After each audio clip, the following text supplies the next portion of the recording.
A tradition dating back more than 4 centuries is drawing huge crowds to Pamplona, Spain this week. The famous 9-day festival known as the Running of the Bulls has already resulted in a handful of injuries this year. That doesn't seem to be stopping the massive crowds who travel there from all over the world to test their luck every summer.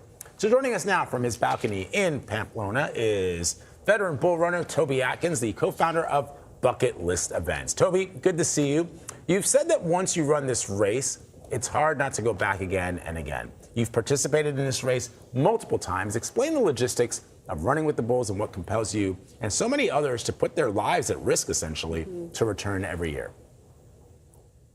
Oh, it's hard to describe without really experiencing what it's like. But once you're sitting in the streets and the first rocket goes off to signal the start of the bull run, it is like 1,000 heartbeats just beating at the same time with just adrenaline filling the streets. And it is just a feeling that's just hard to manufacture on your own.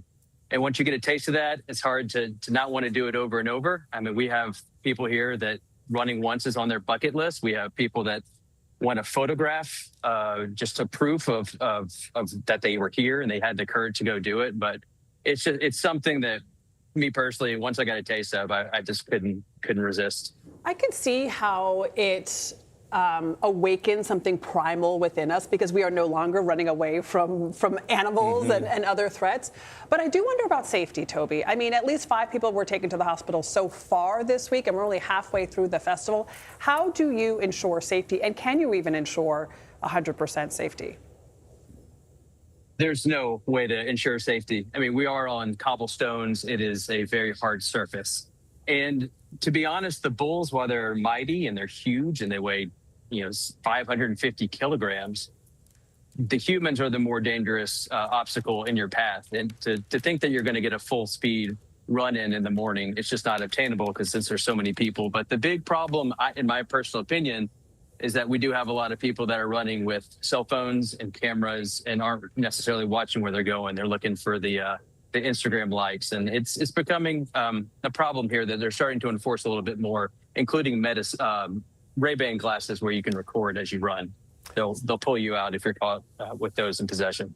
So this year's festival, as you know, comes 100 years after it was first immortalized by Ernest Hemingway in his famous novel, The Sun Also Rises. But there is some controversy surrounding this event, as you know, Toby. There are people who say that although this is a tradition, that the bulls, after they run the streets of Pamplona, they are often used later that evening in bullfights where they are killed. And so people, animal rights activists and other people who feel strongly about animals and animal safety say, that perhaps as great of a tradition as it is for the people who live in Spain and in Pamplona specifically, that maybe this is something that should end.